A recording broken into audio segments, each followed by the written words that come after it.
Toi, nous ne pouvons rien faire.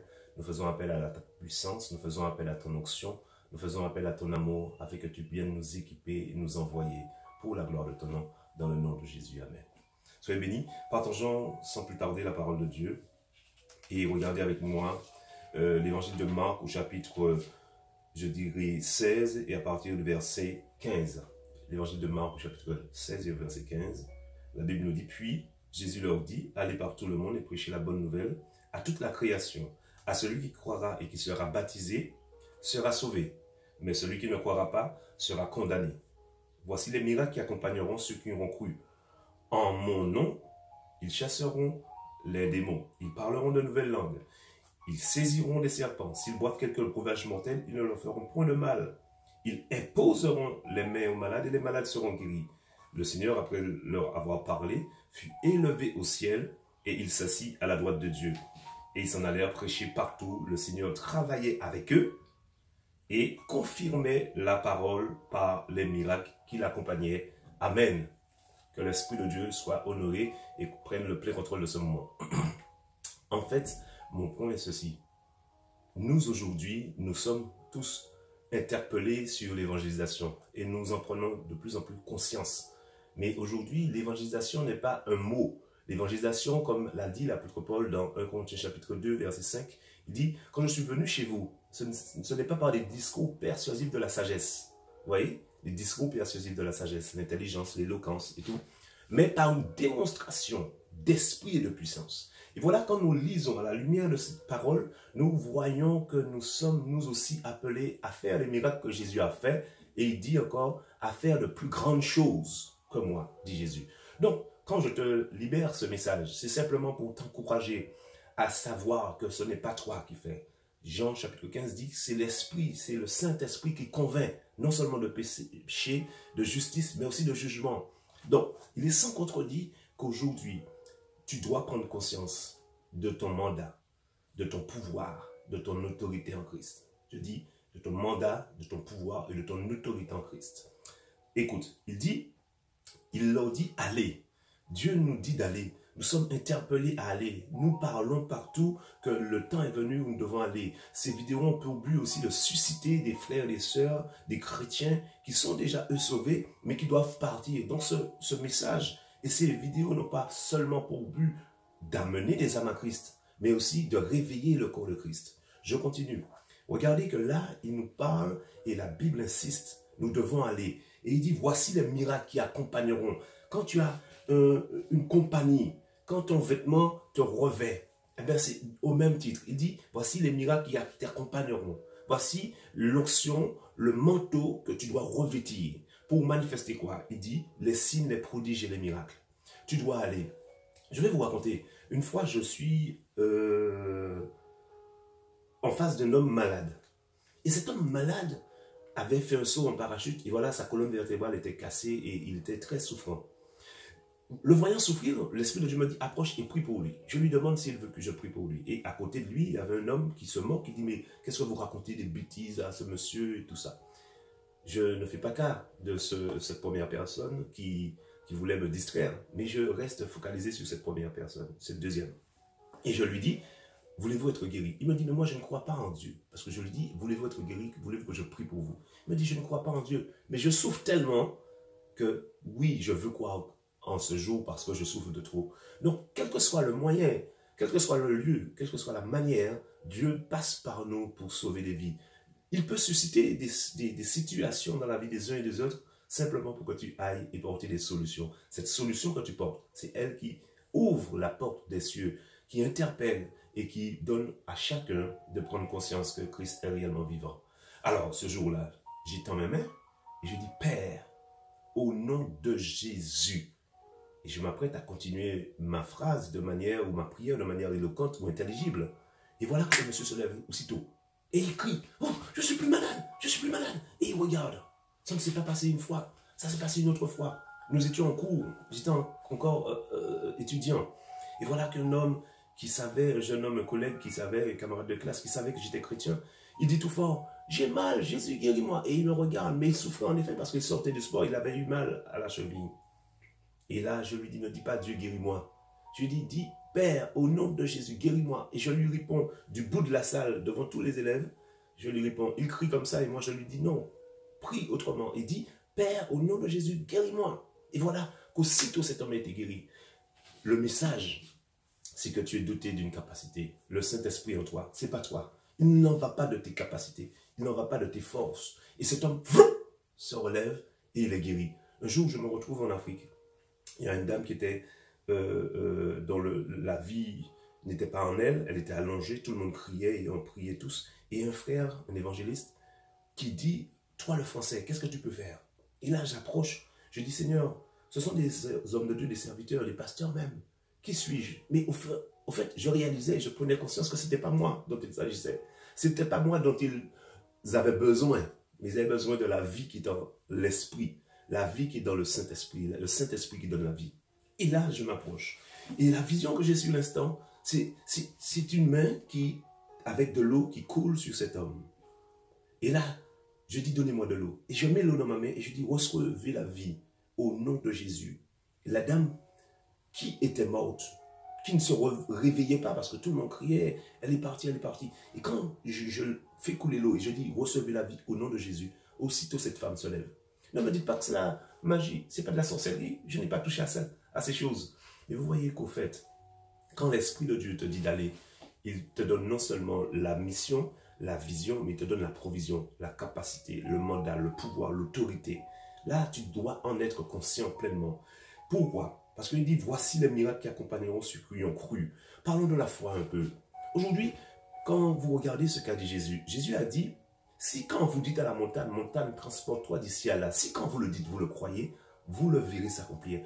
Alors, moi j'ai analysé, j'ai considéré que aujourd'hui nous sommes dans bien des déclarations dont nous ne croyons pas. Il y a des miracles qui doivent accompagner. Le nom de Jésus n'est pas faible. Le sang de Jésus n'a pas perdu de son pouvoir. Mais c'est nous qui ne croyons pas. Où nous sommes dans la déclaration, dans les slogans. Nous devons aujourd'hui revenir et prendre conscience, mais deux, pouvoir libérer et déclarer avec foi. Proclamer avec foi, prophétiser avec foi. Il dit, voici les miracles qui accompagneront ceux qui ont cru. Les miracles doivent nous accompagner à mesure que nous croyons. À mesure que tu crois. Si tu crois, tu verras la gloire de Dieu. Et là, la Bible et Jésus a dit que voilà les miracles qui accompagnent ceux qui ont cru. Mais quand tu dis cela, il faut que tu crois. Quand tu commences à entrer dans les proclamations, dans les déclarations, il faut que tu en sois conscient et que tu puisses le déclarer avec foi. Donc c'est pour cela que nous ne voulons pas nous lasser de parler de l'évangélisation, mais l'évangélisation aussi et sûrement est manifeste par la puissance des guérisons, des miracles et des prodiges. Le temps est venu où la puissance de Dieu doit se manifester. Encore un témoignage. Je pars en évangélisation sur une place publique et voilà une femme, une Française à qui on parle de Dieu. Un jeune frère lui parlait sur une place et elle dit, bon mais elle croit pas en ce Jésus, qu'est-ce que vous racontez, c'est des bêtises, des bobards et tout. Et ce jeune frère me dit, papa, qu'est-ce que tu fais? Je lui dis, non, laisse. Mais j'écoute l'esprit. Il en va de l'œuvre de l'esprit quand nous sommes sur le terrain, quand nous sommes en évangélisation. Et là, l'esprit me dit de lui parler. Et je lui dis, madame, si on vient à vous dépeindre votre vie, à vous parler prophétiquement, à vous dire qui vous êtes et ce que vous vivez, est-ce que vous allez croire? Il me dit, mais quand même, monsieur, vous ne me connaissez pas, qu'est-ce que vous racontez? Et tout ça, et tout ça. Je lui dis, madame, première chose que je vois, que tous les matins, quand vous vous levez, il y a un esprit de suicide en vous. Et elle dit, oh, mais qu'est-ce que vous racontez? Et puis elle s'apprête à... Elle commence à avoir peur en fait. Elle est interpellée. Et ça le but de l'évangélisation. L'évangélisation prophétique, comme nous l'avons déjà dit, c'est aussi libérer des paroles qui révèlent les secrets des cœurs. Et les cœurs étant dévoilés, ils tombent sur leur face et ils adorent Dieu. Et ils reconnaissent que Dieu est réellement présent. Alors mon point est ceci, c'est que quand cette femme, nous lui avons dit clairement, ou je lui ai dit clairement, voilà madame, non seulement l'esprit de suicide, mais deuxièmement, il y a aussi que je vous vois vous battre avec votre mère. Vous bataillez avec votre mère. Et là, elle se met à courir. Et elle se met à fuir. L'objectif de l'évangélisation prophétique, c'est de manifester la puissance et l'onction et les dons de l'esprit. Je dis la puissance, mais aussi les dons de l'esprit. Nous ne pouvons pas aller, nous ne pouvons pas. Il a dit clairement, n'allez pas, n'allez pas. Mais quand vous serez remplis du Saint-Esprit, vous serez mes témoins à Jérusalem, en Judée, à Samarie et jusqu'aux extrémités de la terre. Notre évangélisation doit atteindre les extrémités de la terre. L'objectif, c'est d'aller sous le mandat, l'autorité, le pouvoir même de Dieu. Et ma prière, c'est que quand tu écoutes ce message, que tu en sois conscient, que tu puisses croire en ton Dieu ne t'abandonnera pas. Il en va de Dieu qui a dit qu'il veut que tout homme soit sauvé. Il n'en va pas de toi, ni de moi. C'est Christ qui est mort à la croix. Christ n'est pas mort en vain. Christ est mort pour ces personnes qui doivent être sauvées. Je vous en supplie au nom de Christ Jésus. Comprenons que nous devons aller. Il n'y a rien qui pourra te résister. Il n'y a rien qui pourra faire obstacle à la puissance de l'Esprit que tu vas dégager, que tu vas manifester. Le nom de Dieu est engagé. Le nom de Jésus qui est au-dessus de tout nom. Quel nom qui peut résister? Encore une fois, nous étions là lors d'une délivrance et des frères priaient. Au nom de Jésus, sort. Et le démon qui fait cette petite dame m'escoute, casser tout dans la salle et dans le lieu où nous étions assis avec des chaises et tout. Elle renverse tout. Incapable de la maîtriser. Et voilà que le frère qui est à côté me dit, et tu dis rien. J'analysais, je réfléchissais. Et j'étais devant Dieu. Et d'un ton triste, je lui dis, mais il n'y a pas d'autre puissance que le nom de Jésus. Il n'y a pas de puissance plus grande. Et moi, je n'ai pas d'autre nom non plus. Donc, qu'est-ce que je peux dire? Je dirais les mêmes choses. Façon de dire qu'on peut dire ce qu'on dit là, mais il faut le dire avec foi. C'est pour cela que je parle de la foi. Et là, je dis, laisse, vous lui avez dit à ce démon de quitter. Il est obligé de quitter. Laissez, arrêtez d'insister, faisant croire que c'est à force de répétition. Non, oubliez ça, laisse. Et le démon continue de plus belle. Je retourne sur mes pas et je dis à cette femme, petite, comme je vous dis, courte, mais qui était immaîtrisable, qui n'était pas impossible de la canaliser. L'esprit l'agitait de force. Je pointe mon doigt un peu comme cela, je lui dis, esprit malin, quel que soit le nom que tu portes, quel que soit le pouvoir que tu as, quelle que soit la manière dont tu es entré, quel que soit le nombre que vous êtes, je ne veux même pas savoir. On t'a dit qu'au nom de Jésus-Christ de Nazareth, tu sors et tu dois sortir. Donc je ne te le dis pas deux fois. Tu quittes ce corps maintenant. Et quand je dis ça, devinez qu'est-ce qui se passe. Ah. L'esprit a agité de plus belle. L'esprit a agité de plus belle cette personne. Je lui ai dit mensonge. Et tous ceux qui étaient là ont regardé. Façon de dire, mais le démon n'est pas sorti. J'ai dit non, non, non, c'est là où vous vous méprenez. Le démon est obligé de sortir. Je dis, maintenant c'est fait. Alors que la dame est agitée. J'ai dit c'est fait. Il ne peut pas faire autrement. Et quand j'ai commencé à manifester la foi et à proclamer que c'est fini, alors que l'agitation est là, je dis, faut laisser. C'est fait. C'est fait. Connaître son identité pour manifester le pouvoir que nous avons en Christ. Connaître son identité pour manifester le mandat, la mission que nous avons en Christ. On fait quelques pas, à peine 10 mètres.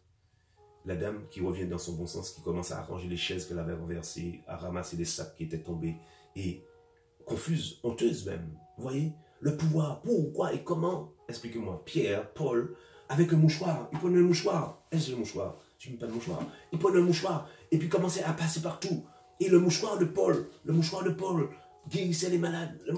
Non, le mouchoir, l'ombre de Paul guérissait. Aujourd'hui, nous sommes si timides. Nous ne faisons pas confiance à Dieu. D'où le fait qu'on est obligé de voir plein de spectacles, les démons qui se prônent, qui se pensent être plus forts que Dieu.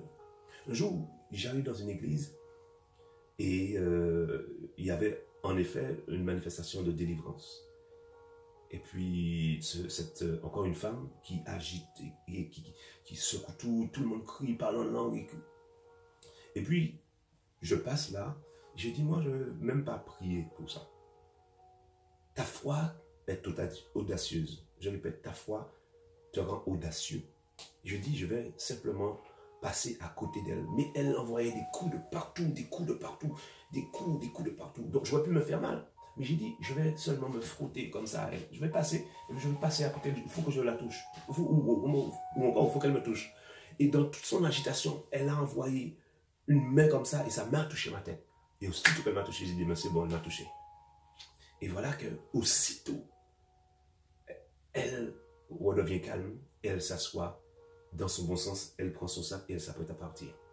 Vous voyez, moi, je ne sais pas. Mais je dis, et je comprends pourquoi les disciples ont dit, Seigneur, augmente-nous la foi. Quand Christ a dit, et il a parlé du juge unique, il a dit, mais quand le Fils de l'homme reviendra, trouverai-je la foi sur la terre?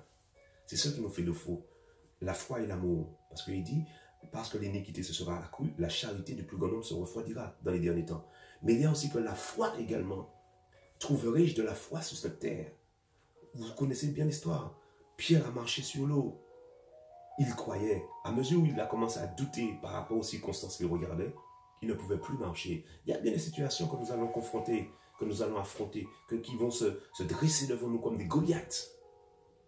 Mais je t'en supplie, je t'invite à croire que Dieu marche avec toi. Je t'en supplie de croire que la puissance qui est dans le nom de Jésus, le sang de Jésus qui a coulé, qui parle selon Hébreu, encore aujourd'hui, est avec toi. Il faut te savoir investi. Il faut te connaître rempli. Ce n'est pas de la prétention. Tous ces témoignages et tout ce que je te dis là, ce n'est pas de la prétention. C'est simplement pour que tu saches qui tu es en Christ. Nous sommes si souvent peureux. Les démons, eux, doivent trembler. Ce sont eux qui doivent trembler et savoir que tu sais qui tu es. Ils ont dit assez dans Luc 19, ils ont dit, on connaît Paul, on connaît Apollos, on connaît Jésus, mais vous qui êtes-vous? C'est-à-dire que vous-même, vous ne connaissez pas, vous manifestez le nom que Jésus, le nom de Jésus que Paul prêche. C'est-à-dire que toi-même, tu ne le prêches pas. Toi-même, tu ne le vis pas. Si tu as une vie en Christ, si tu as un attachement, une identité en Christ, il n'y a pas de problème. Manifeste cette autorité que tu as en Christ. Tu vois? Donc, je dis que ton identité est liée et en fera découler ton autorité. Ton autorité manifestera la gloire de Dieu. Il est temps que le peuple de Dieu se lève. Il est temps que nous nous levons. Il est temps que nous prenions conscience, que nous prenons acte de notre identité en Christ pour manifester notre pouvoir en Christ. C'est ainsi que je prie que la puissance du Saint-Esprit à celui qui regarde et comprend ce message, partout où tu passeras, tu donneras une poignée de main, tu feras la bise, tu regarderas en face, tu affronteras, tu n'auras peur de personne ni de rien. Je crois et je déclare qu'à partir d'aujourd'hui, et toi et ta famille, vous serez sauvés parce que ta présence dans un lieu changera le lieu. Ta présence dans un lieu, alors que tu es là et que tu écoutes cette vidéo, je prie que la peur te quitte. C'est un esprit de peur, de timidité, mais qui te quitte maintenant. J'ai dit qu'il te quitte maintenant par la puissance de cet esprit. Père, au-delà de tout ce que j'ai pu dire avec mes mots, selon Ephésiens 3:20, qui dit que tu es capable de faire au-delà de tout ce que nous demandons, pensons. Fais-le pour cette personne, cet enfant de Dieu qui écoute ce message. C'est ainsi que je prie. N'abandonne pas la parole. Prie en langue et manifeste ton autorité. Attache-toi à la parole, mets-la en pratique, lis-la et mets-la en pratique. Prie en langue et manifeste ton autorité sans crainte, car Dieu marche avec toi. Il en va du salut des âmes et Dieu, son objectif, c'est que tout homme soit sauvé. C'est ainsi que je vous bénis avec cette vidéo au nom de Jésus, afin que votre foi soit requinquée et que vous puissiez regarder en face. Le Goliath qui est là, il est faible, il est petit. Il est impressionnant, mais celui qui vit en toi est plus fort. Connais ton identité, avance maintenant, va en pleine eau et nous t'attendons avec nous dans les rues et partout pour servir notre roi des rois, le Seigneur des seigneurs, Jésus-Christ de Nazareth qui revient bientôt. À toi seul soit la louange, l'honneur et la gloire, Père. Nous te prions, car le cœur de chacun d'entre nous doit être renforcé. Donne à chacun en ce soir, alors que nous parlons de ces choses, d'être revigoré et renforcé dans son identité, dans sa foi, et que chacun d'entre nous puissions nous lever à côté d'aujourd'hui. C'est ainsi que j'ai prié dans le nom de Jésus.